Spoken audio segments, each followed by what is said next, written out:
Sir नमस्कार. शेतकरी बंधुवाचं या खरीप हंगामामध्ये मी स्वागत करतो. जे आता जून महिना चालू आहे, या जून महिन्यामध्ये जे बी बियाणे मार्केटमध्ये उपलब्ध आहे त्याची कोणी शेतकरी पेरणीची घाई करू नये. एकतर नम्र विनंती, पाणी पडलेले नाही, 100 mm पाणी पडल्याशिवाय पेरणी करू नये. त्याच्यानंतर सोयाबीनचे बियाणे थोडं नाजूक असते, बॅगमधून एक 100 दाणे काढायची खालून आणि त्याला चेक करूनच 70% जर्मिनेशन असेल तर पेरणी करायची. समजा जर्मिनेशनमध्ये काय दिसत येते की बाबा जर्मिनेशन कमी येते तर ते पूर्ण बॅग सीलबंद बॅग आम्हाला परत करायची आमच्या दुकानदाराला, काहीही प्रॉब्लेम नाही. एक आपल्याला आव्हान करतो शेतकरी बंधूंना, क्योंकि तुमचं वर्षभराचं काम आहे आणि ते बॅग घेतल्यानंतर ते नुकसान मग नाही निघालं, मग कंप्लेन, मग नंतरचे प्रॉब्लेम होऊ नये म्हणून यावर्षी आपल्याला माहीतच आहे माननीय मुख्यमंत्रीजीनं 15 तारीखपर्यंत कोणतीच पेरणी करू नये म्हणून व्हिडिओ टाकण्यात आलेले आहे. कृषी मंत्री यांना माननीय दत्ता भरणेजीनं बी पूर्ण आव्हान केलेलं आहे आणि आमचे नांदेडचे कलेक्टर साहेब, नांदेडचे आमचे यसो, नांदेडचे आमचे EDO साहेब यांनाही शेतकऱ्यांना आव्हान करण्यात आलेले आहे की बाबा कोणतीच असं पेरणी गडबड कोणी करू नये. काही मला माहीत पडलेलं आहे की काही किनवटच्या भागमध्ये कॉटनची पेरणी झालेली आहे, लोहा कंधारमध्ये काही कॉटनची पेरणी झालेली आहे. तर हे नम्र विनंती आहे, हे वर्षभराचं काम आहे. कशी धूप आहे बघा, पाणीचं कुठं दिसून येत नाही.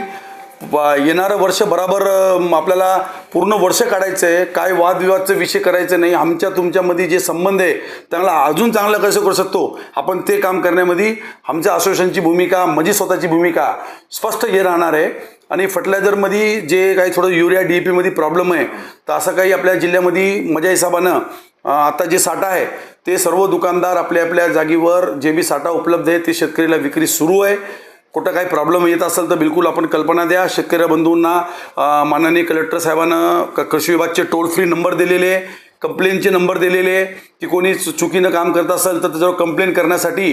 त्यांना असं नाही की कोणते दुकानदार चुकीचं काम करायला आणि त्याला सोडायचं, ते विषय नाही. आपल्याला या सीझनमध्ये इतकं मोठं आज इराणचं युद्ध चालू आहे, त्याच्यामध्ये लोकाला माल पुरवणं, माल लोकाला देणं, हे सीझन चांगलं काढणं हे फार मोठं आपल्या मागं, आमच्या मागं दोन्ही पत्रकार बंधू राहू द्या की आमचे व्यापारी बंधू राहू द्या, आपल्या दोन्हीची व कृषी विभागचं व जे बाकी लोकांचं आपलं फर्ज आहे की या सीझनमध्ये लोकाला कोणत्याही फार्मरला कोणतीही अडचण येऊ नये. याच्यासाठी आम्ही आमचे आव्हान लेटरमध्ये, पेपरमध्ये न्यूज टाकण्यात आलेली आहे, व्हॉट्सअपवर टाकण्यात आलेली आहे, फेसबुकवर टाकण्यात आलेली आहे की जास्तीत जास्त कंप्लेन आपली कमीत कमी यावर्षी येऊ, हे आम्ही असं नियोजन करण्यात आलेलं आहे. रेट्समध्ये तर नियंत्रण कंपन्यावर व गव्हर्नमेंटचं असते. कॉटनमध्ये नियंत्रण फिक्स आहे, 901 रुपये कॉटनची बॅगला गव्हर्नमेंटचा निर्णय फिक्स आहे. सोयाबीन व दुसऱ्या इतर कापसामध्ये काही नियंत्रण नाही MRPचं. फर्टिलायझरमध्ये कोणतंच नियंत्रण नाही, खाली युरियामध्ये नियंत्रण आहे. बाकी जे बी कंपन्या आपल्या आपल्या हिशोबानं दर टाकतात तर त्याच्यामध्ये काही असं प्रॉब्लेमचं वेस्ट नाही. शेतकरीला बी असं काही अडचण नाही. शेतकरीला माल नंबर 1 भेटावं, त्यांना परेशानी होऊ नये, त्यांना जे मागणी आहे तेच माल देण्यात यावे. असं नाही की त्या मागणी एक आहे आणि आमचे लोक एक द्यायला तर असं काही काम नाही. आमचं आव्हान एकच आहे की शेतकरीला मागणी जे राहणार तेच बियाणे, फर्टिलायझर, औषधी आमच्या व्यापाऱ्यानं त्यांना पुरवठा करावे. शेतकरी खरेदी करताना पक्क बिल, नंतर त्याच्यावर बिलावर लॉट नंबर, बॅच नंबर, त्याच्यावर एक्सपायरी डेट, ज्यानं रेट घेतलं तर त्या रेट बरोबर आहे की ते लिहिलेलं बरोबर आहे की नाही, त्याच्यानंतरची त्याची कसरत सुरू व्हायला बघा. ते पाहते पण त्याच्यानंतर पाहत नाही. त्याला जेव्हा ते गोदाममधून माल देण्यात येते तेव्हा तेच माल ते देण्यात येते काय ते व्यवस्थितशीर त्याला पाहण्याची गरज आहे. ते लॉट नंबर, ते बॅच नंबर, त्याच्यावर जे MRP आहे तेच MRPचा माल त्यांना देण्यात येते काय, त्यांना ते काळजी घेण्याची गरज आहे. आणि इथून नेताना जरा ते फर्टिलायझरच्या पोत्यासोबत सोयाबीनची बॅग ठेवू नये तर जर्मिनेशन कमी होते. आणि तिथं नेल्यानंतर तिथं जे शेतामध्ये त्यांचे काही रूम असतात, पत्र असतात, काय असतात, त्याच्यामध्ये पाणी पडलं सोयाबीनमध्ये की त्याला बुरसं लागते, ते खराब होऊन जाते.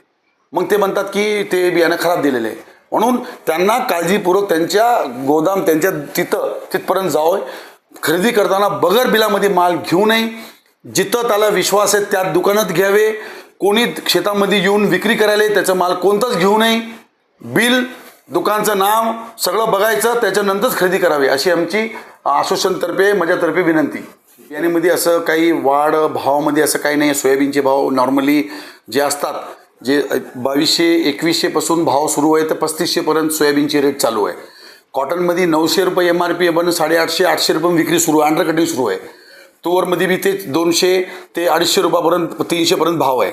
आणि मेन फर्टिलायझरमध्ये प्रॉब्लेम झालेला आहे. फर्टिलायझरमध्ये भावामध्ये वाढ करण्यात आलेली आहे आणि त्यांचं जे साठा आहे ते जे प्रमाणात सप्लाय करायचं, पण नांदेडमध्ये व आमच्या महाराष्ट्रामध्ये इतर स्टेटप्रमाणे चांगलं सप्लाय माननीय कृषी मंत्री, माननीय आमचे डायरेक्टर साहेब सुनीलजी बोरकर साहेब यांच्या नियंत्रणमध्ये व आमचे सर्व जे SO आहे, आमचे मापदाचे विनोद पाटील अध्यक्ष आमचे, हे फार चांगली नियोजन यावर्षी केल्यामुळे आपल्याला दिसत आहे की फार मोठे असं काही वादविवाद तुम्हाला डिस्ट्रिक्टमध्ये दिसून येत नाही. नाहीतर या सीझनमध्ये डिझेलचे प्रॉब्लेम, दुनियाचे प्रॉब्लेम सुरू आहे. तरी आपले कंपनीचे सर्व आम्ही सर्व धन्यवाद व्यक्त करतो. सर्व कंपनीचे फर्टिलायझर राहू द्या, सीड राहू द्या, की चांगलं सप्लाय त्यांना यावर्षी देण्यात आलेले आहे. आणि आता बी सीझन काही संपलेलं नाही. पावसाची वाट बळीराजा पाहत आहे, आम्ही पाहत आहे. बाजारमध्ये पहिलेप्रमाणे आता जे भावामध्ये रेट कमी तुटलेले आहेत, क्योंकि 8 दिवसापासून गिऱ्हाईक मार्केटमध्ये नाही आणि पाणी पडल्यानंतर एकदमच घाई होणार आहे. तर शेतकऱ्याला नम्र विनंती आहे की आपण काय बियाणे घेतलं नसेल, काय फर्टिलायझर घेतलं नसेल तर लवकरात लवकर खरेदी करावे.